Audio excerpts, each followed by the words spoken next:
మీరు అంటే అక్కడ నుంచి మీరు పెట్రోల్ బంక్లో పనిచేస్తున్నప్పుడు మీరు ఎప్పుడైనా అనుకున్నారా ఇండస్ట్రీకి వస్తారని? అప్పుడే అనుకున్నారా?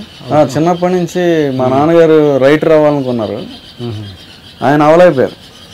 ఆ ఫీలింగ్ తోటి ఆయన స్వీట్ షాప్, బందరు స్వీట్స్కి ఫేమస్ లడ్డు, ఆయన లడ్డూస్ తయారు చేయటం ఆయన ఎప్పుడూ ఫీల్ అవుతూ ఉంటారు.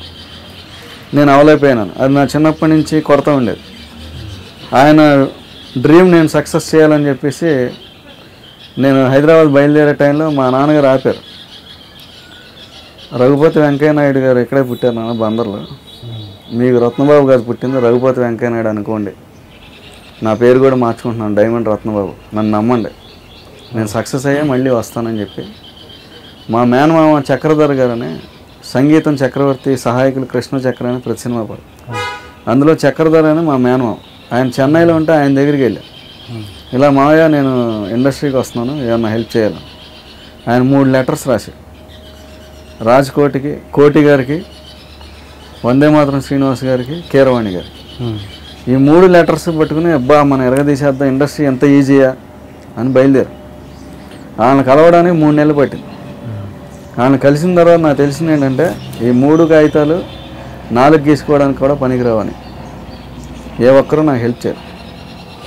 అది వాళ్ళ తప్పు కాదు, వాళ్ళు ఉన్న పరిస్థితులు, మనం అడిగే విధానం నచ్చకపోవడం, అప్పుడు మనకు అంత మెచ్యూరిటీ లేదని వాళ్ళకి అనిపించడం, లేదా మా మావయ్య గారి మాటకి వాళ్ళు రెస్పెక్ట్ అవ్వకపోవటం, ఏమిటో నాకు తెలియదు. నా విలువైన 6 నెలల సమయం పోయింది. అప్పుడు నేను అనుకున్నాను నేనే స్ట్రగుల్ అవుదాం, నీ వెనకాల నువ్వే ఉన్నావు అని నాకు నేను ధైర్యం చెప్పుకొని మళ్ళీ ప్రయత్నాలు స్టార్ట్ చేశాను. చింతపల్లి రమణ గారి దగ్గరను, పోసాని గారి దగ్గర. నేను ఎప్పుడు కూడా మల్టిపుల్ చాయిస్కి వెళ్తూ ఉంటాను. ఒకేసారి 2 రైటర్లు ట్రై చేశాను, 2 రమ్మన్నారు. చింతపల్లి రమణ గారు రమ్మన్నారు, పోసాని గారు కొరటాల శివ మావాడే శేషాద్రి నాయుడు రాస్తున్నాడు అంటే కొరటాల శివని అప్పుడు కలిశారు. ఆయన ఏదో 4 సీన్లు రాసుకురమ్మన్నారు. ఈలోపు చింతపల్లి రమణ గారు ఆ సీన్లు రాయకుండానే నన్ను పెట్టేసుకున్నారు. ఓకే అన్న అని కొరటాల శివ బాయ్ చెప్పుకుని చింతపల్లి రమణ గారి దగ్గర నుంచి అక్కడి నుంచి కెరీర్ స్టార్ట్ అయింది. ఆయన నన్ను అడిగారు, చింతపల్లి రమణ గారు నీకు ఎవరు ఇష్టం అని. ఆ ఒక్క క్వశ్చన్ తోటి నాకు ఆయన అవకాశం ఇచ్చారు. నీకు ఎవరు ఇష్టం అని అడిగితే నాకు రంగనాయకమ్మ గారు ఇష్టం అని. ఎవరో మీ ఊర్లో పెద్ద ఆవిడ? కాదండి, రామాయణ విశ్వవృక్షం అని రాశారు. రామాయణాన్ని మనం ఒకలా ఫీల్ అవుతుంటే, రాముడు దేవుడు అని ఫీల్ అవుతుంటే, సీతను అలా రాముడు ఈడియట్ అని చెప్పి ఆవిడ చెప్పింది. సీతను ఎన్నో కష్టాలు పెట్టాడు, దుర్మార్గుడు. లక్ష్మణుని వెంటేసుకుని వెళ్ళాడు, లక్ష్మణుడు వైఫ్ని తీసుకెళ్ళొచ్చు కదా, వీళ్ళు అసలు ఎన్ని బట్టలు వేసుకెళ్ళారు, లక్ష్మణుడు బయట పడుకునేవాడా వీళ్ళ మధ్యలో పడుకునేవాడా, ఇన్ని క్వశ్చన్లు వేసింది ఆవిడ. ఆవిడ విజన్ నాకు బాగా నచ్చింది.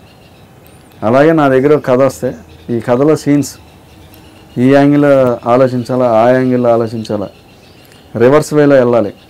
మీరు చాలామంది రైటర్స్ డైరెక్టర్లు ఇచ్చిన ట్రీట్మెంట్కి డైలాగ్స్ రాసేస్తారు. నేను ఆ ట్రీట్మెంట్ని కాదనుకుని ఈ ట్రీట్మెంట్ని ఇంకోలా చెప్దాం సార్, అక్కడే మాకు ఒక్కొక్క డైరెక్టర్ నచ్చడం జరుగుద్ది. అక్కడే ఒక్కొక్క డైరెక్టర్ వీడేదో ఎక్స్ట్రాలు చేస్తున్నాడని చెప్పి తీసేయడం కూడా అక్కడే జరుగుతుంది. అట్లాగా నా కెరీర్కి రంగనాయకమ్మ గారు ప్రతి సక్సెస్కి, విజయానికి లేడీస్ ఉంటారంటారు కదా, నా లేడీస్ బాగా హెల్ప్ చేయాలి. ఒక అమ్మవారు, మా అమ్మ నమ్మింది, పంపించింది. అమ్మవారు విజయవాడ అమ్మవారి గుడికి వెళ్ళి స్టార్ట్ చేశాం. రంగనాయకమ్మ, ఆవిడ వార్డ్స్ ఇలియానా, ప్రజెంట్ మా వైఫ్. రీసెంట్గా సోనారిక హగ్గుతోటి చాలా పాపులర్ అయ్యాం. ఇట్లా నాకు తెలియకుండా నా లైఫ్లో ఒక్కొక్క ఆడది ఏదో ఒక రూపంలో నాకు హెల్ప్ అవుతాం. ఈ మధ్యకాలంలో నాకు కొరటాల శివ బాగా నచ్చాడు.